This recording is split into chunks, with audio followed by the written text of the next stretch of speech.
Hi guys, and welcome. We'll be talking about sequence and series today, and more specifically we're going to just be talking about an arithmetic sequence. Okay, so arithmetic sequence is just a list of numbers that have some sort of pattern to them, a linear pattern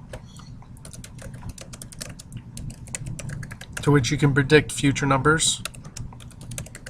You know, something like 1, 3, 5, 7, 9. You can predict 11, 13, and all that stuff. Okay, the common difference is usually the first number in this, that you can subtract from. So like if we had a list of numbers being like 13, comma 9, comma 5, comma 1, comma negative 3, comma, and then ellipsoidal, I can't remember what that's called. But if you look at the difference between these ones, it's always a -4. So the common difference would be a -4 in each one of them. Okay. Alright, and the sequence, seriously, is just a list of numbers. There's a whole bunch of famous ones that you could write out, like, for example, the Fibonacci sequence.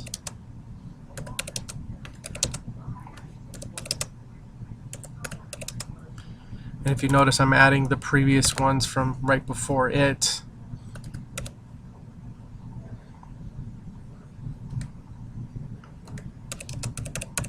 And, just some really cool ones that work out. Fibonacci sequence.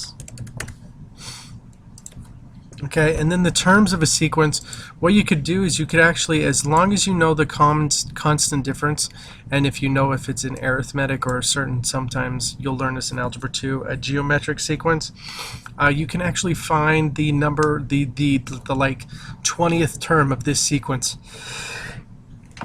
just by knowing the numbers before it and just working with it. So like for example in this one, if I wanted to find the 20th term of this sequence,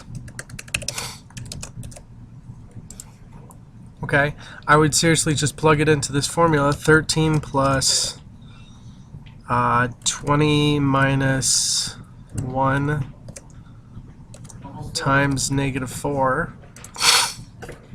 Okay, and so that would be 13 plus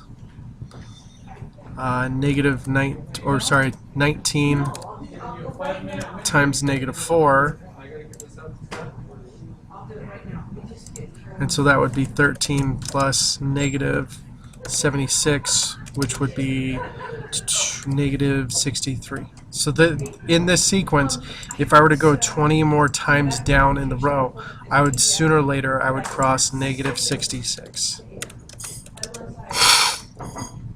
And that's the cool thing about sequence and series, sequence and functions. You can do it to just work with this stuff, and this also helps out because you can look at it in terms of you could graph this stuff and see what it looks like too. And this is what people have actually seriously sat down with.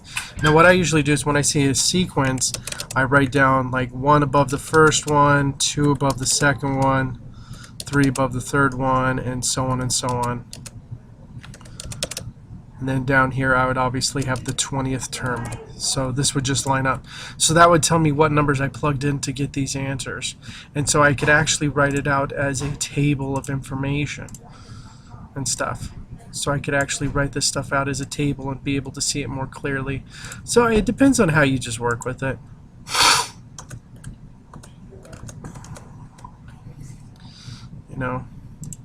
Let me see what we got. 13, 9, 5, 1, -3. And you could just work it all the way down and just find the pattern that way. Okay, but that's it for sequence and series. I will talk to you guys later. Okay, bye.